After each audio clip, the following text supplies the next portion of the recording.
বল bearing লাগানো চাকার লোহার একটি ঠেলা গাড়িতে বসে দিনের পর দিন ভিক্ষা করতেন ওই ব্যক্তি। কাঁধে ঝোলানো ব্যাকপ্যাক, হাত জুতার ভেতরে ঢোকানো, মুখে কোনো কথা নেই। সব মিলিয়ে তাকে দেখলে মনে হতো তিনি নিঃস্ব, চরম অসহায়। তিনি কখনো কারো কাছে হাত পাততেন না, নীরব উপস্থিতির মধ্য দিয়েই মানুষের সহানুভূতি কুড়িয়ে নিতেন। অনেকেই স্বতঃস্ফূর্তভাবে তার দিকে কিছু টাকা বাড়িয়ে দিতেন। আর এভাবেই ভিক্ষা করেই তিনি এখন হয়ে উঠেছেন কোটিপতি। সাম্প্রতিক এক ভিক্ষুক বিরোধী অভিযানে প্রকাশ এমনই চাঞ্চল্যকর তথ্য। ঘটনাটি ভারতের মধ্যপ্রদেশের ইন্দোর শহরের সরাফা বাজারে ভিক্ষা করা মাঙ্গিলাল নামের এক শারীরিক প্রতিবন্ধীকে নিয়ে। মাঙ্গিলাল ভিক্ষা করে তার দৈনিক আয় প্রায় 400 থেকে 500 টাকা। তবে তদন্তে উঠে আসে ভিক্ষা ছিল তার জীবনের আড়াল মাত্র।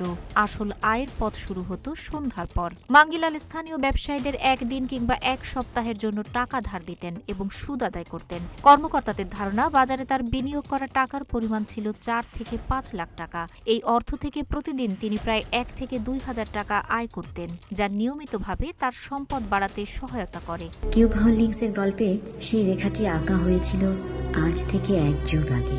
নকশাই আমাদের ভাষা। Cube holdings limited.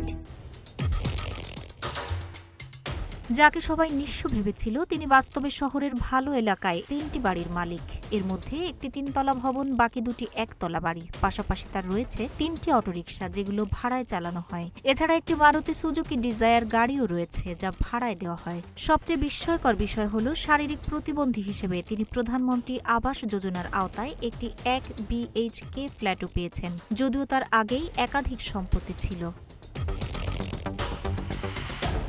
বর্তমানে মাঙ্গিলালকে উজ্জয়িনীর একটি সেবাধাম আশ্রমে রাখা হয়েছে। তার ব্যাংক হিসাব, সম্পত্তি ও আর্থিক লেনদেনের বিস্তারিত তদন্ত চলছে।